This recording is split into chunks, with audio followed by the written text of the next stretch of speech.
Chapter 1. The Woman No One Wanted. The letter came on a Tuesday, and Ellen Carver read it standing up, because she had learned that bad news sat easier if you did not give it the courtesy of a chair. "We regret to inform you," it began, and she did not need to read the rest to know how it ended. The Pruitts had chosen the other girl, the younger one with the yellow curls and the laugh like a ribbon of water over stones, Miss Abernathy, who had come to the interview in a blue dress and left with the position Ellen had walked 11 blocks in the rain to seek. Ellen folded the letter along its creases twice, and set it on the washstand beside the others. There was quite a stack of them now. A little library of no. The boarding house room was gray. Gray light through a window that faced a brick wall, gray blanket, gray water in the pitcher gone cold since morning. She had lived in it 4 months, and in 4 months she had answered 19 advertisements for governesses, companions, and ladies' helps, and had been passed over 19 times. Some of the ladies had been kind about it. Most had simply looked at her once, a long, weighing look that traveled from her plain brown hair to her plain brown eyes to the plain set of her mouth, and then looked away, already deciding. She crossed to the mirror above the washstand because she was a person who picked at her own wounds, and she made herself look. A narrow face, a nose a shade too long. Skin that did not pink prettily but only reddened at the edges when she was cold or ashamed, and she was often both. 27 years old, and never once had a man's eyes lingered on her the way men's eyes lingered on the Miss Abernathys of the world. She remembered, unwillingly, the housemistress at the orphan school where she had been raised, a woman named Croft who had a genius for cruelty dressed as counsel. "You'll want to make yourself useful," Ellen, Mrs. Croft had said, brushing at Ellen's collar with 2 fingers as though she were dust. "Pretty girls get looked after. Plain ones have got to be worth the trouble. You're too plain to bother with otherwise, and that's a kindness to tell you young." It had not felt like a kindness. It had felt like a sentence, and she had spent 20 years serving it. Ellen turned from the glass. She would not weep. Weeping cost salt and got you nothing, and she had rent due Friday and $11 to her name. It was the newspaper that saved her, or damned her, she could not yet have said which. She had bought it for the Situations Wanted column, and she read those first, dutifully. Then, at the bottom of the page, where the matrimonial notices ran, one advertisement caught and held her eye the way a thorn catches wool. "Wife wanted. Widower 34, sound health, owns working cattle ranch in the territory. 2 children, a boy of 9 and a girl of 5, motherless this past year and in need of a woman's care. Seeking an honest, hard-working woman of good character to keep his home and mother his children. Affection not required, only kindness and steadiness. No beauty expected. Write J. Hale, Cedar Bend." Ellen read it 3 times. No beauty expected. The other advertisements she had answered had never said such a thing aloud, but they had all meant its opposite. This one had set the truth down plain as a fence post. And there was another line that she kept returning to, worrying it like a loose tooth. Affection not required, only kindness. Not I want a pretty wife to warm my parlor. Not I want a lady to make me proud. He wanted a woman who would be kind to 2 grieving children. He wanted someone useful. Plain ones have got to be worth the trouble. For the first time in her life, that sentence did not sound like a cage. It sounded like a door. She sat down then, on the edge of the narrow bed, the paper trembling a little in her hands, and she was honest with herself in the gray light in a way she was rarely brave enough to be. It was not romance she was after. She had given up on romance somewhere around her 23rd year, quietly, the way you give up on a lame horse. She did not dream of a man looking at her like she hung the moon. She had no evidence such a look would ever be aimed her way, and hope you cannot feed dies eventually of starvation. No, what Ellen Carver wanted, so badly that the wanting of it sat in her chest like a stone, was to be *needed, to matter to somebody. To walk into a house and have it be, in some small measure, hers, a house that would not send her back, a place at a table that no prettier girl could come and take. 2 children who had lost their mother. A man too weary and too honest to promise what he did not feel. She could work with honesty. She had never once been undone by honesty. It was the pretending that had always broken her. She wrote the letter that night. She did not have a lamp of her own, so she wrote by the last of the windows gray, and then by a candle end she had been saving, hunched at the little washstand with the paper propped on her knee. She wrote plainly, because she had decided that if this was to be built on anything, she would build it on the truth from the first brick. "Dear Mr. Hale, *, she wrote. I am answering your advertisement. I will not waste your ink with flattery, so I will tell you the plain of it. I am 27 years old, and I am not a handsome woman. I have never been called one, and I would not know how to begin.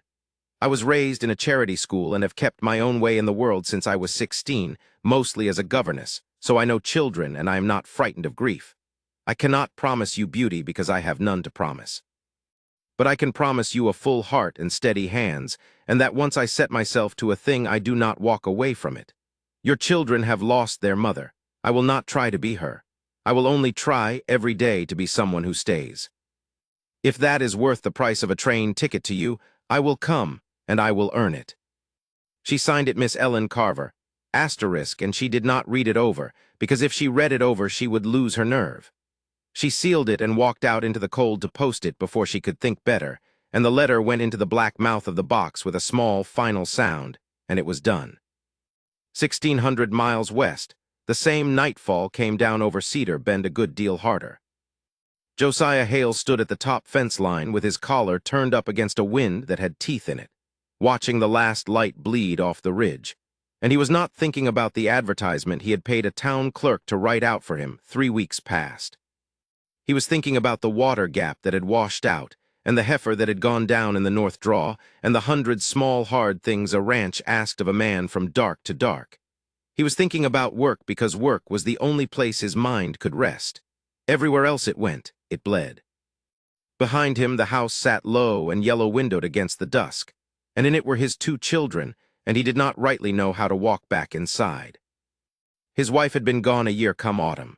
A fever, quick and merciless, and she had been laughing in the kitchen 1 week, and under the cottonwood on the hill the next, and the world had simply gone on turning as though it had not stopped. He had buried her and gone back to the cattle, because there was nothing else a man could do with a grief that had no bottom. The boy would not speak to him. Sam had been his shadow once, trotting the fence lines at his heel, but the funeral had shut something in the child like a door slammed in wind, and now the boy looked at him across the supper table with a flat, furious blame that Josiah could not answer because he privately agreed with it. He had not saved her. What was a father worth who could not do that? And Lily? Josiah's throat closed even to think the small name. Lily had not said a word, not one, not to him nor to anyone, since the day they lowered her mother into the ground. 5 years old and silent as a stone, dragging that ragged doll her mother had sewn her from room to room, watching the door like she was waiting for someone who was never going to come through it again. The doctor in town had said children sometimes did that with grief and often came out of it. Often, the man had said, not always. Josiah had lain awake on that word. He was not a man who reached for help. But a ranch was no place to raise a silent girl and a furious boy alone, not with the work there was, and he had watched his children going feral with sorrow while he was out mending fence, and one night the fear had gotten larger than the pride, and he had ridden to town and had the clerk write out the advertisement. He did not expect much. He had said asterisk no beauty because he wanted no soft city creature who'd take one look at the mud and the silence and the 2 hurt children and be on the next train home. He wanted a workhorse of a woman with a kind hand. He was not fool enough to hope for more. Hope was a thing he had buried under the cottonwood along with the rest. Down at the house a lamp moved from one window to the next. Hattie, the housekeeper, seeing the children to bed.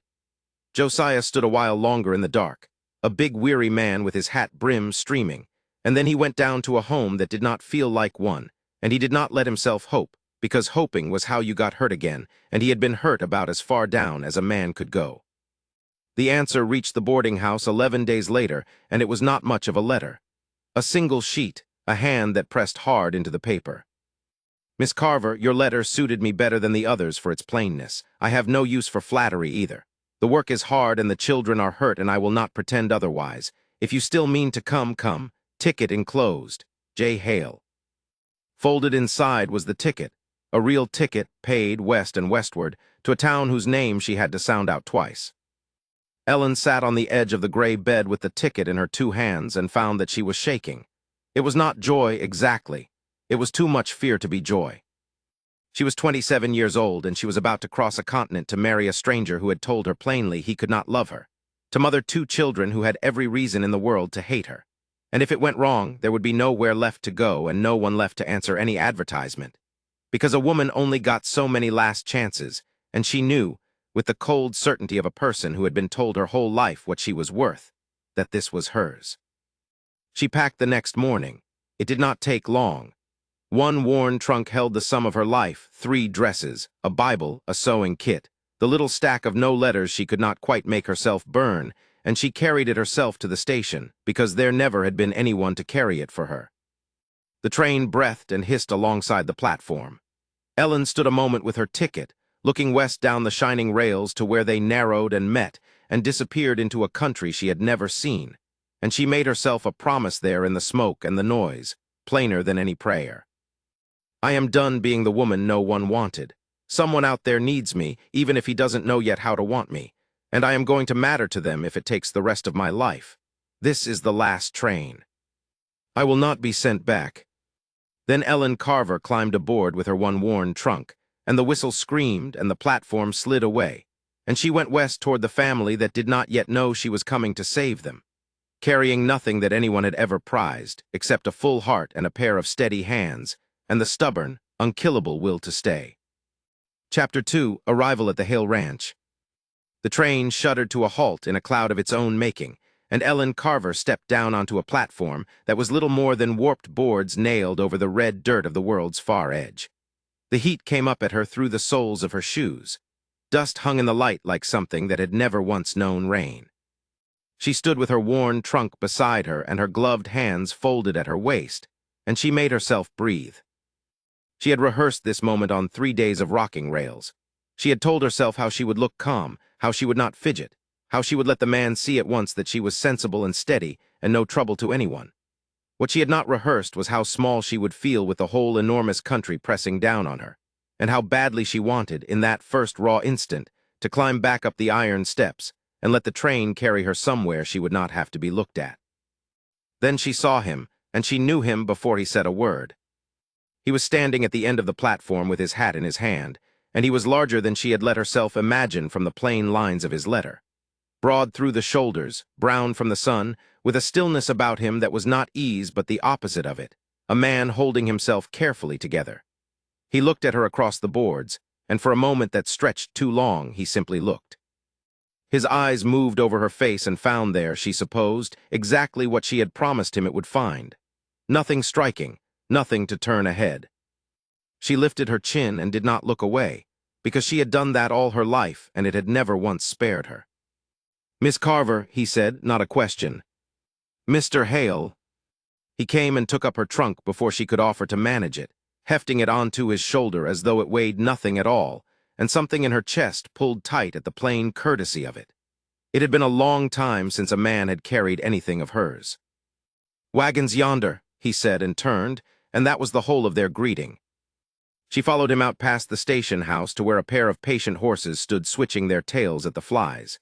He set the trunk in the bed, then held out a hand to help her up onto the seat, and she took it. His palm was hard as a saddle and warm through her glove, and he let go the moment she was settled, as if he had touched something that did not belong to him. They rode out of the town, such as it was, in a silence that lasted until the last low building had fallen behind them, and there was nothing but the track unspooling ahead through grass gone gold and dying. "I'll say it plain," Josiah said at last, his eyes on the horses. "You've come a long way, and you ought to know what you've come to before we get there." "I'd rather you said it plain," Ellen answered. "I don't care for the other kind." He nodded slowly, as though she had passed some small test he had not meant to set. "My children come first," he said. "Before you, before me. Sam's 9 and Lily's 5, and they lost their mother a year gone, and there's nothing under God's sky I wouldn't do to make it easier on them. That's why you're here, not for me. I won't pretend at you, Miss Carver, and I'd take it kindly if you didn't pretend at me. This is a bargain. You mother them, you keep my house, and you'll want for nothing I can give. But it isn't a courtship. I buried the woman I loved on that hill I'll show you, and I've got no more of that in me to spend. I'd not have you thinking otherwise and be disappointed." The words landed on her one after another, and each one stung, and each one strangely eased her. She had come west afraid of 2 opposite things, afraid he would want more of her than she had to give, some tenderness or beauty she had never owned, and afraid he would want nothing at all and send her back before her trunk was unpacked. What he offered was neither. He offered her work and children who needed her, and a roof that would not be pulled out from under her the moment a prettier woman walked by. It was, she thought, the most honest thing anyone had ever said to her. "I understand you," she said, "and you needn't worry on my account. I didn't come here to be loved, Mr. Hale. I came to be useful. I've a full heart and 2 steady hands, and I'll give your children every bit of both. That's all I ever promised in my letter, and I mean to keep it." He glanced at her then, quick, as if he had not expected her to meet him so evenly. Whatever he saw seemed to settle him. He faced the road again and said nothing more, and the miles went by, and she let them, because she had learned long ago that silence with a man was easier to bear than most talk. The Hale Ranch rose out of the plain in the late gold of the afternoon, a low house of weathered timber with a barn behind it and a corral, and on the hill above, a single fenced grave with a wooden marker that she did not need him to name. He slowed the wagon as they came in, and she felt him grow stiller beside her, and she understood that this homecoming cost him something every time. The house, when he brought her inside, was clean and cold in a way that had nothing to do with the temperature. It was a home half-stopped, like a clock nobody had the heart to wind. A woman's shawl hung on a peg by the door, its blue faded but its place kept. A sewing basket sat by the hearth with a bit of unfinished work still pinned in the hoop, the needle rusting where a hand had left it. Everywhere Ellen looked, she saw the shape of the woman who was gone, preserved exactly, touched by no one, as though the family had agreed without speaking that to move a single thing would be to admit she was truly not coming back. "The children," Josiah said low, "are in the kitchen." They were. The boy stood square in the middle of the room as if he had planted himself there to bar the way, and the moment Ellen crossed the threshold he fixed her with a stare so full of open hatred that she nearly stopped walking. He had his father's dark eyes and none of his father's stillness. He was all coiled fury, thin arms crossed, chin thrust out, a child holding a wall together with the whole of his small body. "You're not our ma," he said before she had set down her gloves. "You never will be. I don't care what he brought you here for. This is her house." "Sam," Josiah said, and there was warning in it and weariness too. "It's all right," Ellen said quietly. She looked at the boy and did not flinch and did not smile falsely at him either, because he would have seen through it and hated her the more. "You're right, Sam. I'm not your ma. I never came to take her place. Nobody could." That checked him. He had braced for a fight, and she had not given him one. And for a moment he only glared at her, uncertain, before his jaw set again and he turned and stalked to the far side of the room. Behind the tall settle, in the shadow where the lamplight did not reach, something moved. Ellen caught the gleam of a small face and a fall of pale hair, and a little girl no bigger than a minute pressed herself deeper into the corner, both arms wrapped fierce around a rag doll worn nearly to nothing. She did not speak. She did not make a sound. She only watched Ellen with enormous solemn eyes, and when Ellen took the smallest step toward her, she shrank back so hard that the settle scraped the floor. "She don't talk," Sam said from across the room, hard and defiant, and underneath it, breaking. "Not since, so don't you try and make her." "I won't," Ellen said softly, and she meant it, and she stayed exactly where she was. Supper was a poor thing. Ellen had thought to earn a little ground with it, and she found the larder and made what she could, a stew and biscuits, working in that cold kitchen under the boys watching hatred and the girls watching silence. She burned nothing. She spilled nothing. And yet the whole meal soured in the pot, because when she set the plates down, Sam looked at his and pushed it away untouched. "I'm not eating what she cooked," he said. "Sam," Josiah's voice was iron now. "It's fine," Ellen said again, though it was not, though something small and tired inside her flinched at it. "He isn't hungry. There'll be a plate for him when he is." The boy left the table. Lily ate 3 bites when no one seemed to be looking and then slipped away after her brother, doll clutched to her chest, and Ellen was left alone across the table from the silent man who had brought her 1,000 miles to sit in a dead woman's chair. "They'll come round," Josiah said at last, though he did not sound as if he believed it. "Or they won't. I can't make them." "No," Ellen agreed. "You can't, and you shouldn't try. It has to be their own." He looked at her a long moment across the guttering candle, and again she had the sense of surprising him, of being weighed and found not quite what he'd expected. Then he rose and thanked her for the supper he'd hardly touched himself, and showed her to the narrow room off the kitchen that was to be hers. It was small and plain and clean, with a window that looked out on the dark shape of the barn. And it was, she thought as she set her one trunk at the foot of the bed, more of a room than she had called her own in years. She undressed by moonlight and lay down and listened to the strange, enormous quiet of the country, so different from the boarding house where footsteps had passed her door all night long. And then through the wall she heard it, small and muffled and heartbroken, the sound of a child crying in the dark. Lily. Weeping the way children weep when they have learned there is no use calling out, because no one comes, because the one who would have come is on the hill under the wooden marker.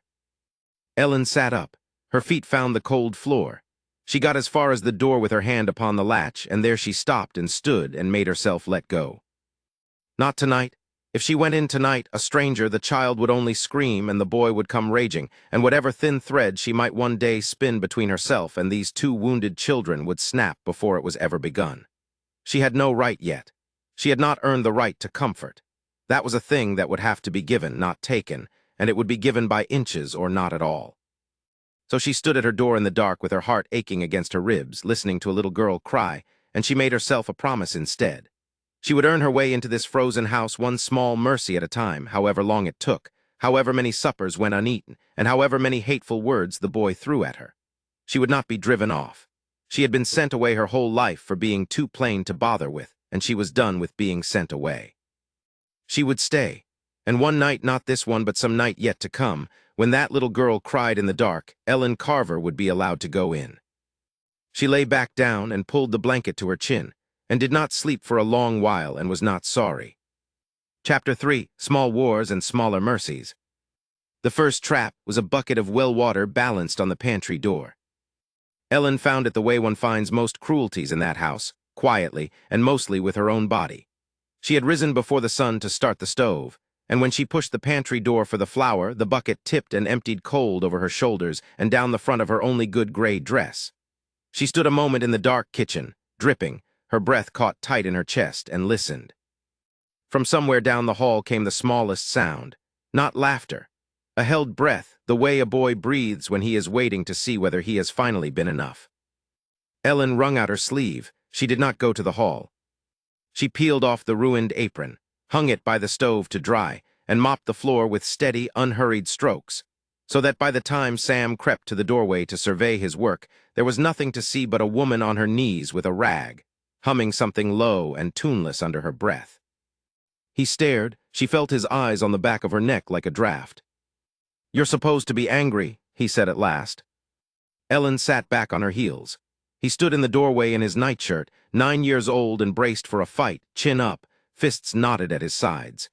He had his father's dark hair and his father's way of guarding his face, and under all that fury he was so plainly frightened that her heart turned over. "I expect I'll be angry later," she said mildly, "when I've got the time. Right now there's biscuits to make." She wrung the rag into the bucket he'd emptied on her. "You could help if you liked. You know where the lard is kept and I don't." Sam's mouth opened, then closed. Whatever answer he'd armed himself for, it hadn't been that. He turned on his heel and stamped back down the hall, and a moment later she heard his door close hard enough to rattle the latch. Ellen let out a slow breath and pressed her cold, damp hands to her cheeks. Inch by inch, she told herself, you knew it wouldn't be one in a morning. The days that followed were a campaign fought in miniature. There was salt in the sugar bowl, so that Josiah's coffee sent him coughing to the door to spit off the porch. There was her Sunday comb gone missing and turning up 3 days later at the bottom of the rain barrel. There was a garter snake, cool and bewildered, coiled in the toe of her boot, so that she near broke her ankle hopping across the bedroom before she understood what she'd felt. She met each small war the same way, without punishment, without tears he could carry off like a trophy. She fished the comb out and dried it. She set the snake loose in the tall grass by the barn and told it gravely to go home to its mother. She learned to shake out her boots each morning and to taste her sugar before she trusted it, and she said nothing to Josiah, because she understood, in the wordless way she understood most things, that if she carried tales to the boy's father she would only prove herself the outsider Sam already believed her to be. Josiah noticed anyway. He noticed most things, he simply did not speak of them. Once she caught him standing over the salted sugar bowl with a look on his broad, weathered face that might have been shame, and he opened his mouth as if to take up the matter of his son. Ellen touched the back of his hand, briefly, the first time she had touched him at all. "Leave it," she said.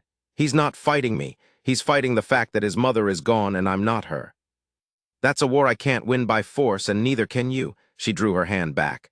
Let me lose it slow. Josiah looked at her a long moment, the way he had looked at her on the station platform, a moment too long, as though she were a thing he could not quite place. And then he set his hat on his head and went out to the cattle without a word. But he did not scold the boy. She counted that as trust of a kind. She learned the shape of the children's grief the way one learns a country, by walking it. She learned that Lily had not spoken a single word since the day they'd lowered her mother into the ground on the hill behind the house. Not to her father, not to her brother, not to the doll she carried everywhere clutched against her breastbone like a second heart. The child was 5 and moved through the world silent as a held breath, watching, always watching, from behind the settle or the barn door or the folds of her brother's shirt. She learned that the grave itself was a place the family did not go together. Josiah tended it alone before dawn when he thought no one saw. Ellen watched him once from the kitchen window, a big man kneeling in the wet grass with his hat off, and she had turned away from the sight as from something too private to be borne. And she learned that Sam had appointed himself his sister's fierce and single guardian. Whatever he was to Ellen, sullen, spiteful, a small soldier in a losing war, to Lily he was gentleness itself. He cut her meat into pieces small enough to trust. He stood between her and the world. At night Ellen heard him through the thin wall, murmuring to the little girl when she woke crying, telling her the same thing over and over in a voice pitched low so the grown folks wouldn't hear. I've got you. I won't let anybody take you. I've got you. It broke something in Ellen to hear it. Not pity, she had been pitied her whole plain life and knew the taste of it, and this was not that. It was recognition. She knew what it was to be the one who did the loving because no one had thought to love you first.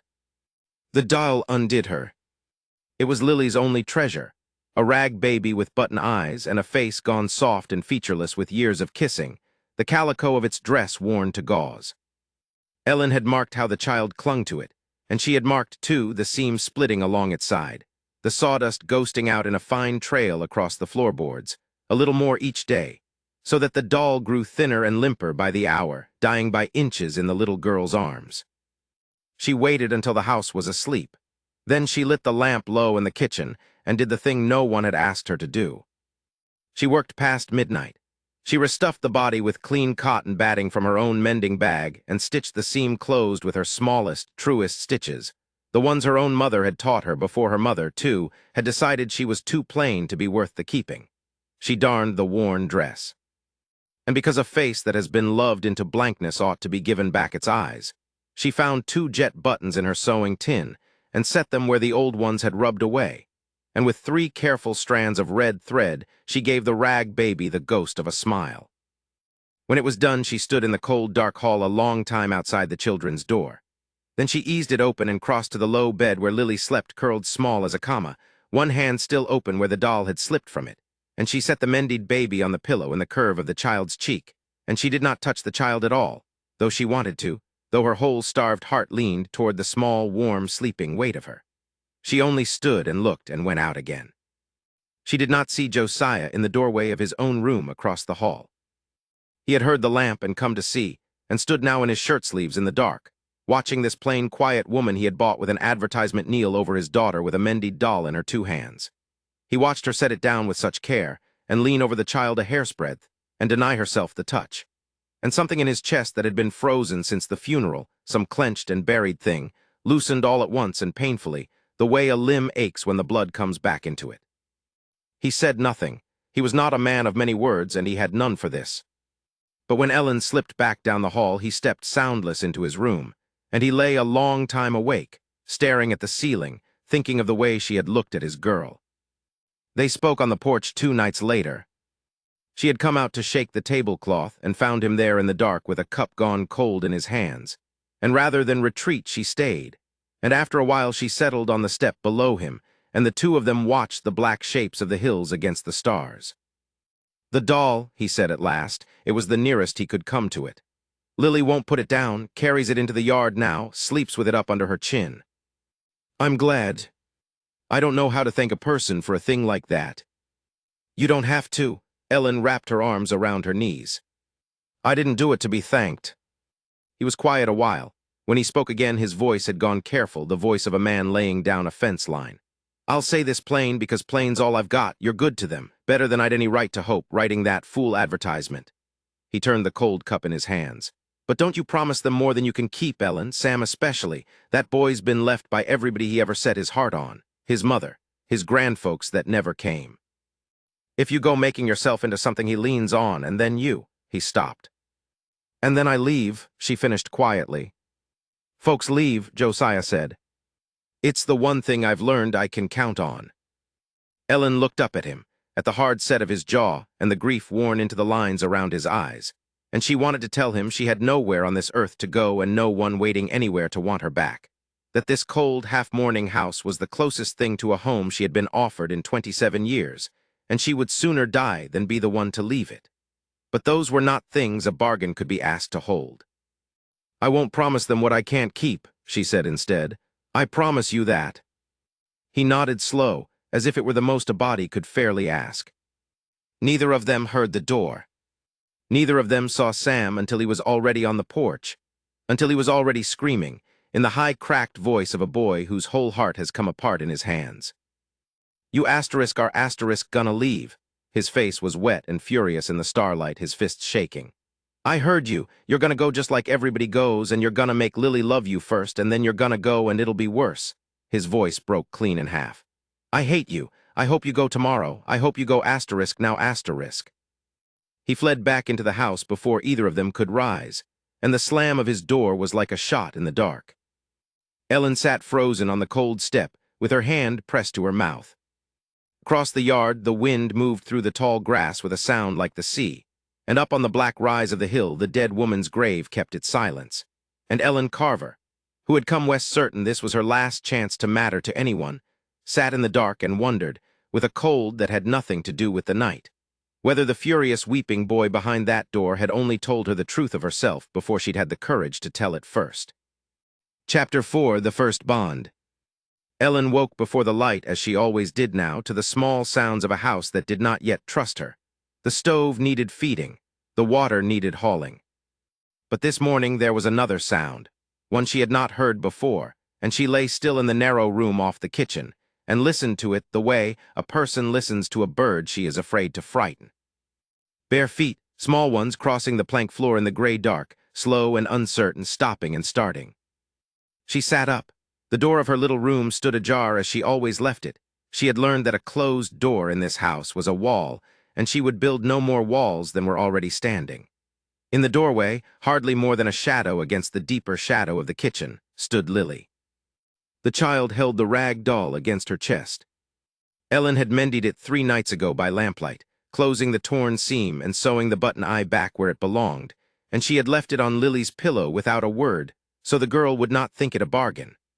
Now the doll was whole in the child's arms, and she had carried it across the cold house to Ellen's door. "Well," Ellen said softly, and she was careful, so careful to keep her voice low and unsurprised, as though 5-year-old girls came to her in the dark every morning of the world. "Good morning, Lily." Lily said nothing. Lily had said nothing to anyone since the funeral, near a year gone. But she came forward, one step and then another, until she stood at the edge of the bed, and she held the doll up, not to give it, Ellen understood, but to show it. To show that it was mended, to show that she knew who had mended it. "You've kept her nice," Ellen whispered. "She looks brand new, doesn't she?" The child's dark head dipped, the smallest nod. Then Lily reached up with one hand and touched Ellen's hair, which hung loose and plain about her shoulders, and there was a question in the touch, though the child had no words to shape it. Ellen's throat went tight. She swallowed it down. "Would you like me to fix yours the same? Brush it out proper, tie it back." Another nod, less small this time.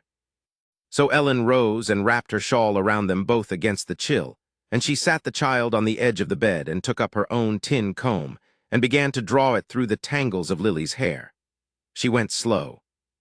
She held each strand near the root the way her own mother had done for her long ago, before the world had taught Ellen that no one much cared how a plain girl wore her hair. Lily sat very still and let her.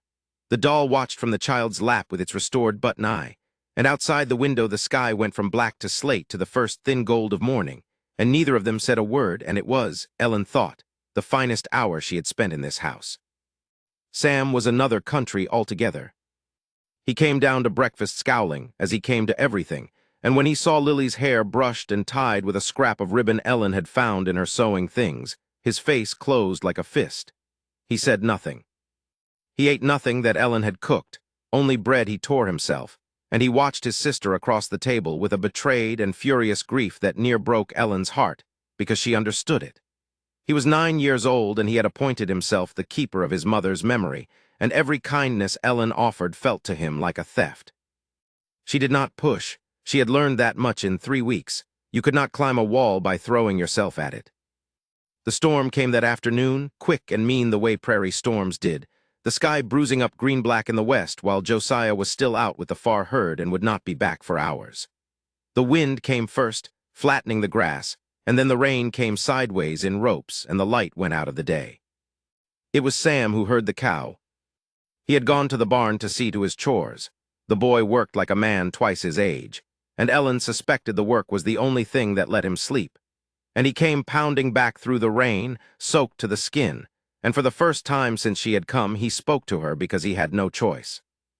"The heifer," he gasped. "The red one. She's down in the low pen, and she's calving, and it's coming wrong. I can see the feet, but it ain't, she can't." His voice cracked, and behind the fury there was a boy who did not want a thing to die on his watch. "Pa ain't here." "Then we'll do it," Ellen said, and reached for her cloak. "You don't know how." "Then you'll show me. Get the lantern." They went out into it together.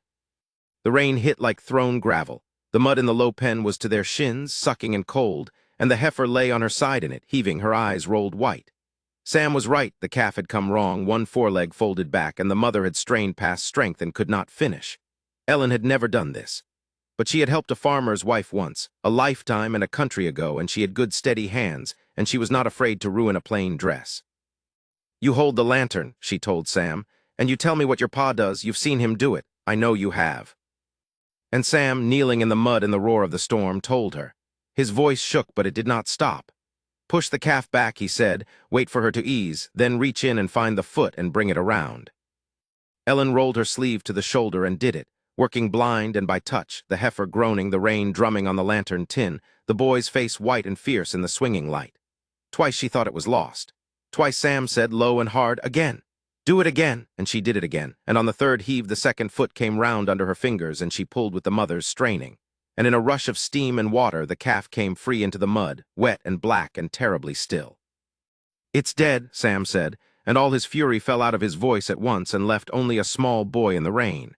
"It's dead. It's—" Ellen cleared the calf's nose with her fingers and rubbed at its ribs, hard, rough, and desperate. "Straw," she said. "Sam." "A handful of straw, quick, rub him, go on." He flung himself at it. They knelt over the little body together, the two of them, rubbing life into it with fistfuls of straw, and the storm screamed over them, and then the calf shuddered and sneezed and shook its wet ears and drew a breath and bawled. Sam laughed. It came out of him before he could stop it, a wild, cracked, disbelieving laugh, and he looked up at Ellen with mud to his eyebrows and the rain running off his nose and his whole face broken open. And for one instant he was not guarding anything at all. They got the calf to its mother, who lurched up and set to licking it, and they staggered back into the barn out of the wet, soaked through and shaking and grinning like fools, and Sam laughed again just to be alive and dry, and he leaned against the stall boards and slid down to sit in the clean straw and said, still laughing, "Ellen, did you see him kick?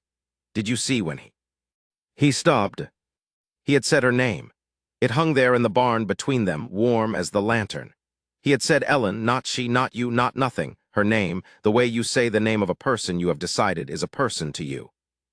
The boy's face went uncertain, caught, as if he'd let slip a secret to the enemy. Ellen did not make him pay for it.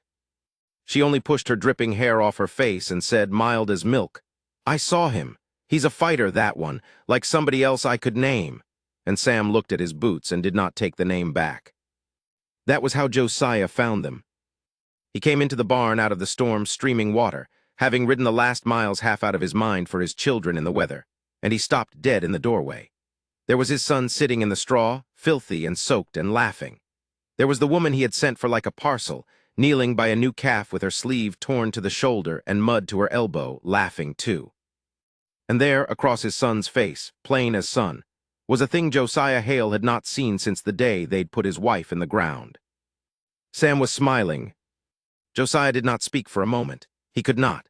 He stood in the doorway with the rain at his back and looked at Ellen Carver, and something in his chest that had been frozen a year and more gave way all at once with a pain that was almost sweet, and the look he gave her was not the look of a man appraising a bargain. She saw it. She looked away, flushing, because she did not know what to do with being looked at like that, having never once in her life been looked at like that. "He came wrong," Sam was telling his father, tumbling over the words, forgetting to be angry. "The foreleg was back and Ellen reached in and turned him and we thought he was dead, Pa, but we rubbed him and he caught his breath. She knew what to do." "She did." "I only did what your boy told me," Ellen said quickly. "It was Sam saved that calf." Josiah crossed the barn and crouched by the calf and put his big hand on its steaming flank, and when he looked up his voice was rough. "You did right," he said, and he was not talking about the calf, and all three of them knew it. After that, the house began to thaw. It was small things, and Ellen knew to keep them small. She opened the heavy curtains in the front room one morning, the ones drawn since the funeral, and let the light fall across the dead woman's rocking chair, and no one told her to close them again. She set a routine to the days, porridge and chores and lessons and supper at dusk, and children, she knew, were like young stock. They wanted the fences of a known day. Sam grumbled at the lessons, but he came to them. Lily sat close against Ellen's side and traced her letters and let herself be held. And at night Ellen sang. It was nothing much, an old low tune her own mother had sung, and she sang it soft in the children's room with the lamp turned down, not to perform it, only to lay it over them like a second blanket. The first night Sam pretended to be asleep and scowling. The third night, glancing down, Ellen saw Lily's lips moving, soundless but moving, shaping the words of the song along with her in the dark. The child made no sound. But her mouth remembered the shape of singing, and Ellen had to stop and steady her voice before she could go on, and she thought her heart might crack clean in two for gladness. It was near a week after the storm that the letter came. A neighbor brought it out with the week's mail, and Ellen was on the porch shaking out a rug when Josiah took it from the man's hand. She saw his face change. She saw him turn the envelope over and go still, and read the return direction a second time as though it might say something different. "Anything wanting an answer?" she asked lightly. For a moment he did not seem to hear her. His jaw had set hard, the muscle standing out in his cheek, and his thumb pressed white against the paper. Then he folded the letter once, sharp, and put it away inside his coat against his chest, out of sight. "No," he said. "Nothing." But he did not meet her eyes when he said it, and he stood a long while looking off down the road toward town after the neighbor had gone. And Ellen, who had spent her whole life reading the faces of people who did not want her to read them, saw the name that had been printed on that envelope before he'd hidden it away. Ashford. She did not know the name. She only knew the way it had gone into him like a splinter, and she carried a small, cold seed of it into the warm house and set it down beside all the new gladness and said nothing. Chapter 5, Becoming a Family. The house learned to make noise again. Ellen noticed it the way a person notices spring, not all at once, but in 100 small thaws. The curtains she had opened stayed open now. The stove had its rhythms, and she had learned them, so the mornings smelled of coffee and biscuits instead of the burnt starts of those first cold weeks. Sam's boots thundered on the porch boards. Lily hummed under her breath, wordless still, but humming, which was more than the silence she had carried since her mother went into the ground. And Josiah had begun to linger at the table after his plate was clean. "You're holding the reins like they owe you money," Sam said. Ellen sat astride the old gray mare in the yard, her knuckles white, her spine straight as a fence post. "I am holding them the way you told me to hold them." "I told you soft, that's not soft. That's a woman throttling a chicken." Samuel Hale. It's true, but he was grinning, that crooked grin she had waited weeks to earn, and he came and put his small brown hands over hers and pried her fingers loose one at a time. "Like this. She feels everything you feel. You want her to walk, you just think it, kind of, and let her know it's not a fight." Ellen loosened her grip. The mare's ears swiveled back toward her, and something in the big warm body beneath her eased. They walked. 3 steps, then 4, the fence sliding past, and Ellen laughed out loud from pure surprise. "There," Sam said, walking alongside with his hand on the mare's neck. "You're doing it terrible, but you're doing it. High praise. It's the best you're getting." From the barn door, Josiah watched them with his arms folded and his hat pushed back. And when Ellen glanced over, he did not look away the way he used to. He held her eyes across the yard until her cheeks warmed, and only then ducked his head and went back to his work, and she thought she saw the corner of his mouth move before the shadow took him. Lily sat on the fence rail with her mended doll in her lap, watching. Ellen walked the mare in a slow circle and came around to the child. "Did you see me, Lily? Did you see how bad I was?" Lily nodded. Her thumb crept toward her mouth, and Ellen gently tucked the small hand back down around the doll instead. "You could teach me too," Ellen said. "When you're bigger, Sam's a hard teacher, I bet you'd be gentle." Lily looked up with those grave gray eyes so like her father's, and her lips parted. For a moment Ellen thought, but nothing came, and she did not push. She only smoothed the girl's hair back and let the moment be what it was. That night, though, standing over Lily's bed with the lamp turned low, the word came. Ellen had finished the song, the same one every night now, an old lullaby she had read once in a book and made her own, and Lily's lips had moved silently along with the shape of it the way they had begun to do this last week. Ellen bent to blow out the lamp. "Stay." It was barely a breath, the smallest sound a child could make and still call it a word. But Ellen heard it, and her whole body went still, and she turned very slowly so as not to frighten the thing back into hiding. "What did you say, sweetheart?" Lily's eyes were huge in the lamplight.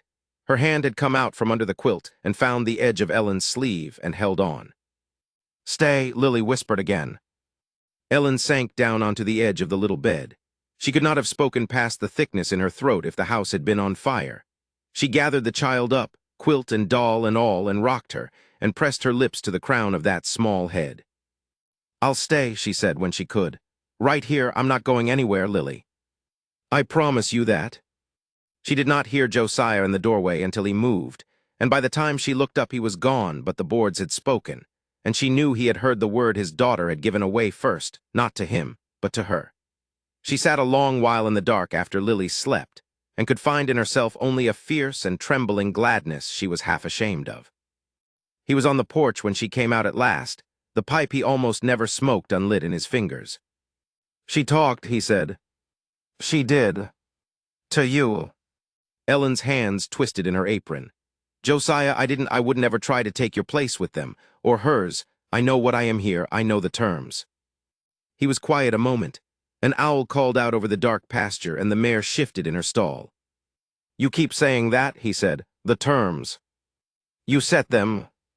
"I did." He looked out at the black shapes of his land. "A man says a thing when he's drowning, and it sounds like sense at the time."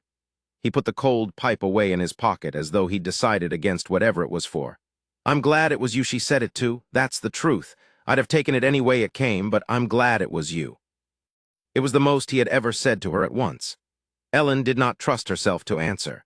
She stood beside him at the rail, close enough that when he shifted his weight, his sleeve brushed the back of her hand, and neither of them moved away, and they watched the dark together until the cold sent them in. The town social came the next Saturday. Ellen had not wanted to go.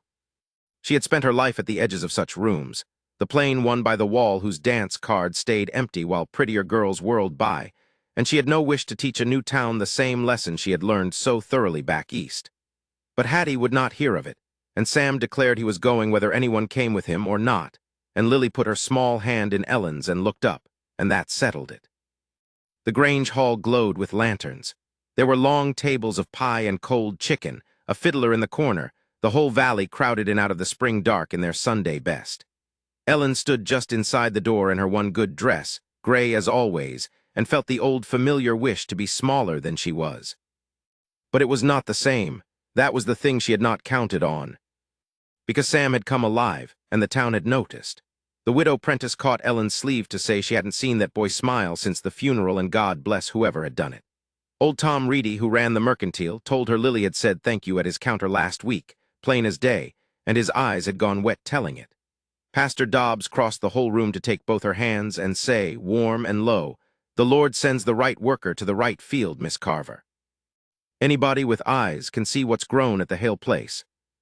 She had come braced to be overlooked, and instead the town saw, for the first time in her life, not a plain woman but the woman who had brought two broken children back into the light. It undid something in her that had been knotted a long time. And Josiah stayed near her the whole night. He was not a man for crowds, she knew that by now. He stood at the wall with his coffee and answered when spoken to and otherwise kept his own counsel. But he kept it beside her. When the room pressed close, he set a hand at the small of her back, light, steadying, and steered her toward the air. When Charity Vance said something with a hook in it, some sweet little cut about how quick the arrangement had been made, Josiah looked at the woman with those flat gray eyes until the smile came apart, and said only, "Miss Carver's done more for my children in 2 months than this town managed in a year. I'd think on that before I said more." And Charity Vance did not say more. Ellen looked at him. He looked back, unbothered, as though he had merely remarked on the weather, and turned to watch Sam try to lead a red-faced girl through a reel. When the fiddler struck up a slow one, Josiah set down his coffee. He did not ask. He simply held out his hand, plain and broad and calloused, and waited. And Ellen, who had stood against 100 walls, put her hand in it and let him lead her out among the dancers, and he held her the careful way a man holds something he means not to break. "I don't dance," she said against his shoulder. "Neither do I," he said, "so we're matched." They rode home under a sky thick with stars, the children asleep in the wagon bed under a horse blanket, Lily's doll fallen loose from her hand. The night was warm for spring and smelled of turned earth and sage, and for a long while neither of them spoke. "You were good in there tonight," Josiah said finally. "With all of them, I know it wasn't easy. I saw your face when we came in. I've spent a great many evenings being the woman no one talked to. I didn't know how to be any other kind." He was quiet. "Then they talked to you tonight." "They did. Because there's something worth talking to." He said it plainly, eyes on the road, both hands on the reins. "I don't say things I don't mean, Ellen. You ought to know that about me by now." Her name, he almost never said it. It had always been Miss Carver, careful as a closed door, and now it had come out of him soft in the dark and went through her like warm water. He drew breath as if to say more. She felt it, the whole weight of some larger thing gathering in him, some word that wanted out, and she held very still and did not dare to breathe for fear of scaring it off, the way she had held still over Lily's bed. But he let it go, his jaw set. He looked out at his land coming up dark against the stars and said, "Lo, you've done right by them, by all of us. I wanted you to hear me say it." It was not the thing that had been rising in him. She knew that. And still it was more than anyone had ever given her, and she took it and held it close. And when he let his hand rest on the seat between them, close enough that her fingers might have touched his had she been braver, she looked up at the great wheel of stars and let herself, for the first time in her guarded life, believe it. That she belonged. That this was hers, the sleeping children, the good man, the land, the noise, the word Lily had whispered in the dark. Hers to keep. She did not see him do it. Later she would wish she had. For while she lay warm and wakeful in her narrow room off the kitchen, turning the whole bright evening over like a stone worn smooth, Josiah went out to the barn with the lamp. He had carried the letter 3 days in his coat, unopened, the Ashford name black upon it. Now alone, with the horses breathing soft in their stalls and his family asleep in the house behind him, he broke the seal and read it by lamplight. He read it twice slow. Margaret Ashford wrote in a fine, cold hand, all courtesy on the surface and iron underneath. She had only lately learned of her niece's passing, and of the circumstances in which her grandchildren, she called them that, though she had never in 5 years crossed a threshold to see them, were being raised. She was not without resources, nor without feeling, and she intended to come and see for herself what could be done for 2 children of good blood being brought up in the dirt by a stranger. She meant to collect what was owed to their name. She would arrive before the month was out. Josiah stood a long moment with the paper in his hand, and the lamp throwing his shadow huge against the barn wall. Then he held the corner of it to the flame, and watched it curl and blacken and drop in pieces to the dirt floor, and ground the ashes under his boot until nothing was left. But a thing does not stop being true because you burn the paper it was written on. He looked back through the barn door at the dark house where the 3 of them slept, his son who had learned to laugh again, his daughter who had learned to speak, the plain, steady, good woman who had done what he could not, and for the first time since the fever took his wife, Josiah Hale was afraid. Chapter 6. The Ashfords Arrive. The morning had been an ordinary one, and Ellen would remember later that this was the cruelty of it, how ordinary it had been. Sam had gone out before breakfast to check the fence line, whistling in that off-key way of his, and Lily sat at the kitchen table swinging her legs and helping Ellen sort dried beans into a bowl, her small mouth moving now and then around words she had begun at last to risk aloud. Josiah had come in from the barn for a second cup of coffee, and when he'd set his hat on the peg by the door, he had let his hand rest a moment on Ellen's shoulder as he passed. Nothing more than that. But she had felt the warmth of it all the way down to her feet, and she had thought foolishly, tenderly, that a person could be happy in a life like this. Then Hattie came in from the porch with her apron twisted in both fists. "There's a carriage on the road," she said, "a black one coming this way." Josiah set his cup down slowly. Something moved across his face that Ellen had never seen there, not surprise.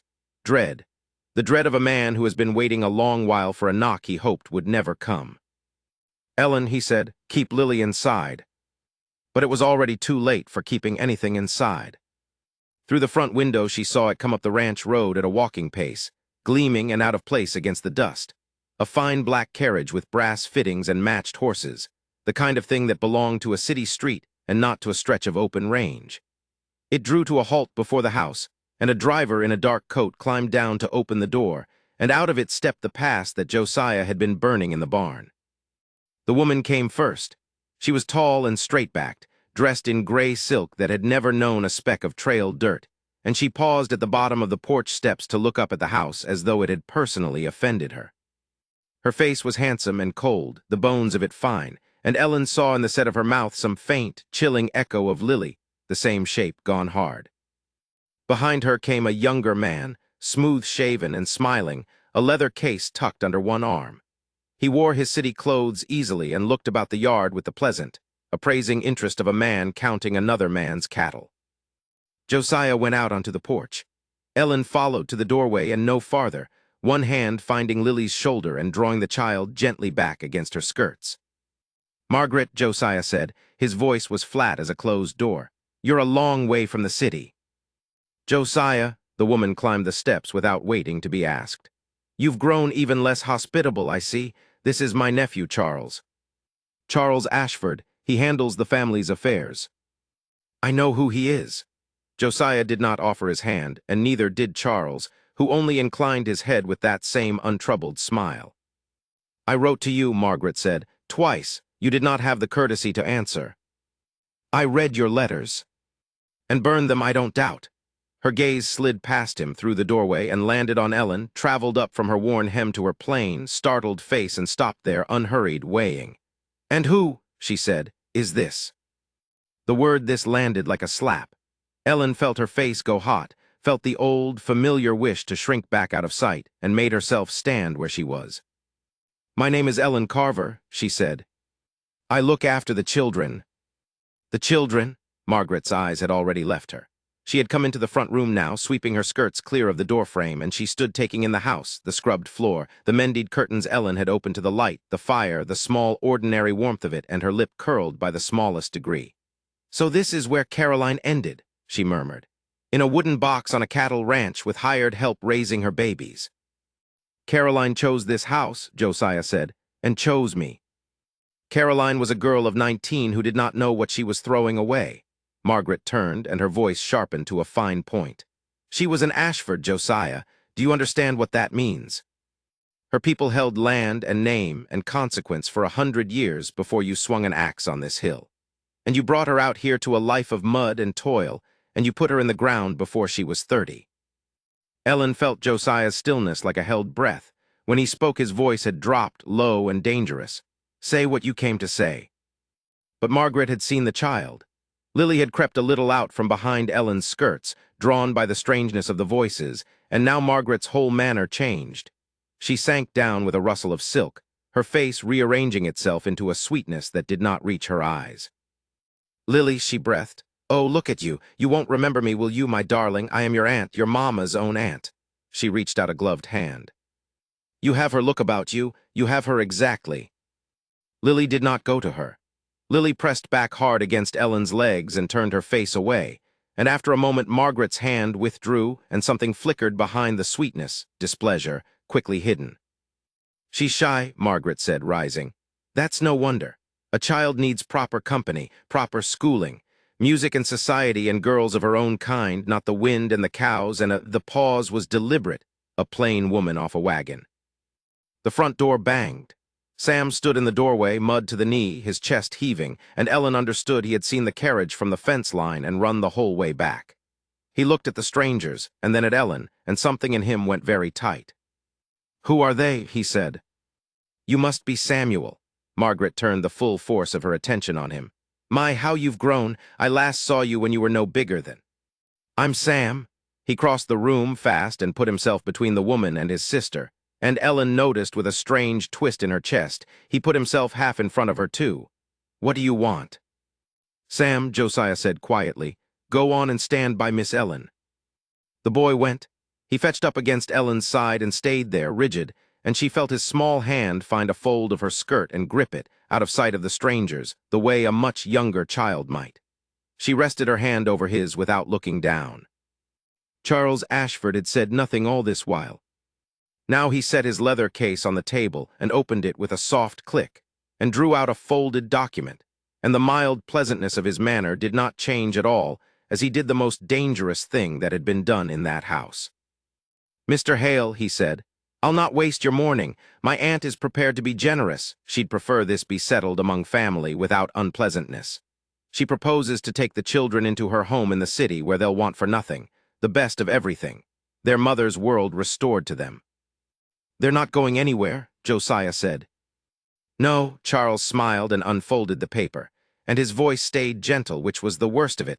No heat, no threat, only the reasonable murmur of a man reading out the weather.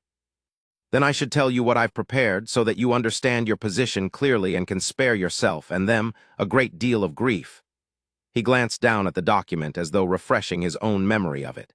"A petition to the court, concerning the welfare of 2 minor children.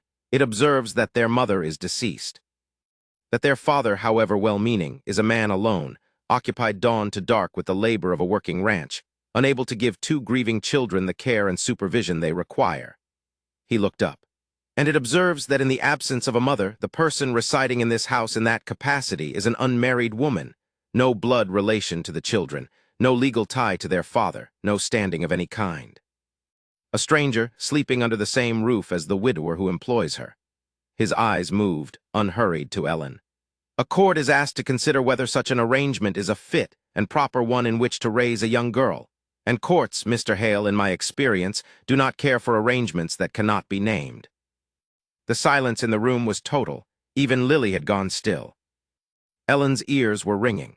She understood distantly that she had just been made into a weapon aimed at the very people she loved, that the thing that made her guilty in that man's eyes was simply that she was here, that she had let herself belong. A stranger under the same roof. She thought of Josiah's hand on her shoulder that morning, the warmth of it, and felt it curdle into shame. "You'd take a father's children," Josiah said, "and call it kindness." "I'd give them their birthright," Margaret said, "and spare them being raised by a woman no one wanted in a house no one would choose." It was Sam who answered her. He let go of Ellen's skirt and stepped forward, and his voice cracked with the fury of it, high and shaking and unafraid. "She's not nobody." He was trembling all over. "She fixed Lily's doll. She got the calf out of the mud with me in the rain. She sings to Lily at night, and Lily's talking again. She never talked, and now she talks, and you weren't here. You weren't ever here. You don't get to come and take us. She's ours."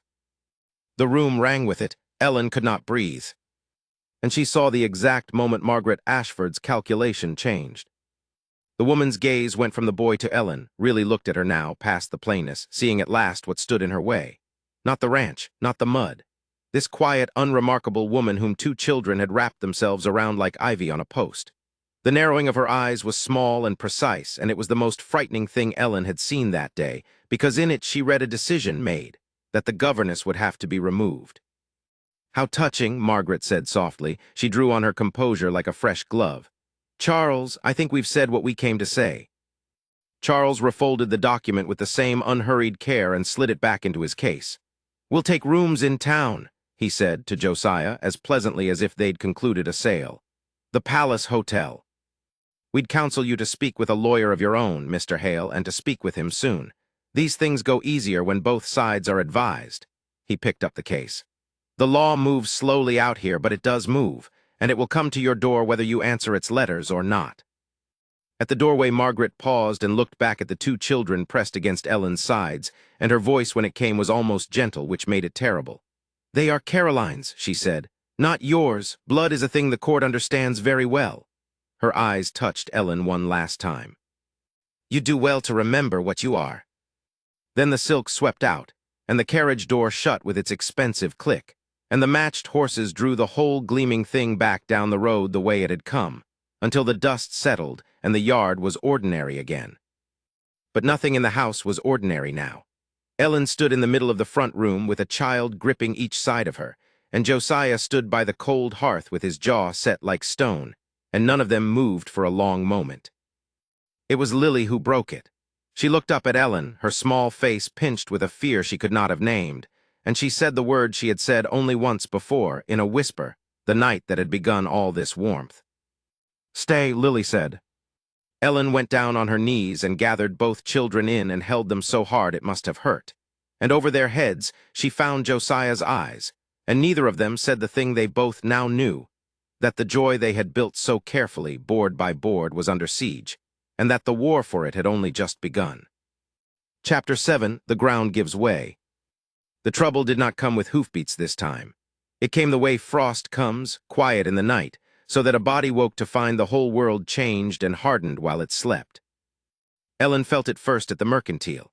She had gone in for flour and thread, Lily's small hand tucked warm in her own, and the two women at the counter went still the way a pond goes still when a shadow passes over it.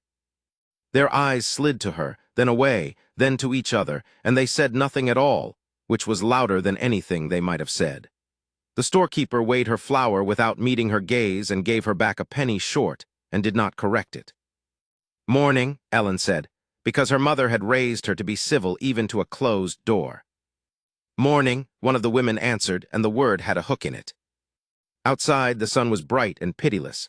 Lily looked up at her, those solemn eyes reading her face the way she read everything now, and Ellen made herself smile. "Come along, lamb, we've butter to fetch yet." But she knew. She had spent her whole life being looked at like that, as a thing to be measured and found wanting, and she knew the shape of it the way a sailor knows weather. Someone had been talking, and she did not have to wonder long who. By the time she understood the whole of it, it had already grown teeth. Hattie told her because Hattie loved her, and because Hattie could not abide a lie dressed up as manners. The housekeeper caught her by the wash line 2 days later, wooden pins in her apron pocket, and spoke low though there was no one for a mile to hear. "They've been at the church suppers, that Ashford woman and her nephew," Hattie said, "buying folks with sympathy and a fine lace handkerchief. Poor motherless babes, they say, and that rough rancher," and here the older woman's jaw worked. "And that woman he keeps, unwed, under his roof. What kind of home is that, they ask, for a Christian child?" Ellen's hands did not stop pinning the sheet, though something cold walked down the back of her neck. "That woman he keeps. Their words, not mine, and may the Lord forgive me for carrying them." Hattie's eyes were bright and furious. "They've made it sound like something low, Ellen, like you came here to snare him and his land, and the children just the bait you'd swallow to get it. Half the town's too kind to believe it, and the other half's too bored not to." Ellen looked at the white sheet snapping in the wind and thought of all the years she had done everything right and been passed over anyway. She had never once been accused of scheming. It took a particular cruelty, she thought, to take a woman whom no one had ever wanted and call her a woman who wanted too much. "They don't have to make anyone believe it," she said slowly. "They only have to make a judge wonder." Hattie's silence said she'd reached the same place already. That night Josiah did not come in for a long while after the children were abed. Ellen sat with her mending in her lap and did not sew. Through the window she could see the lamp burning in the barn, a small stubborn gold square and all that dark. And she knew he was in there wrestling the thing the way he wrestled everything, alone, with his shoulders, as if grief and lawyers could be thrown to the ground and pinned. When at last the barn light went out she rose and set the kettle on, meaning to have coffee waiting, meaning to say something steadying. But he did not come to the house. She heard the wagon instead, and understood he had gone to town, to the pastor, and she told herself that was sense and not a wound. It was the next afternoon that she overheard the thing that broke her. She had walked to the parsonage to return Pastor Dobbs's borrowed hymnal, and the front room was empty, and she was setting the book on the little table when she heard the two men's voices carry from the study, the door not quite latched. "The cleanest way through it," the pastor was saying, gentle reasoning. "A quiet ceremony, Josiah. Make her your wife in the eyes of the law and the church both, and half their argument falls to nothing. They cannot call a wife an impropriety. They cannot call a mother a stranger to the house." And then Josiah's voice, low, rough, tired to the bone. "Then we'll do it, whatever closes the door on them. It'd only be to keep the children, she'll understand that. It's the children they're after. It's the children that matter." Ellen stood very still with her hand on the hymnal. It's the children that matter. She had known it. Of course she had known it. He had told her plainly at the very start on the wagon seat the first day, the children come first. This is a bargain and not a courtship, and she had agreed and been grateful. She had no right to the small, warm hope that had grown in her over the weeks, over the mended doll and the saved calf and his hand at the small of her back at the social, over the long looks she had let herself misread. She had built a whole tender house inside her chest out of things a lonely woman imagines, and now she stood in a stranger's parlor and heard it named for what it was. Only to keep the children, not chosen, never chosen, useful. She set the hymnal down without a sound and let herself out. And if the pastor heard the door, he did not call after her, and she was glad, because she did not trust her face. Charles Ashford found her on the road home. He must have been watching for it. A lawyer waited on the odds the way a hawk waited on a mouse. His hired buggy drew up beside her, all polished and out of place on that rutted track, and he leaned down with a smile so smooth it looked oiled. "Miss Carver, you'll ruin those shoes. Let me carry you the rest of the way." "I'll walk, thank you." "Then I'll roll along beside you and we'll talk." He kept the horse at a slow stride. "You're a sensible woman, I saw it at once."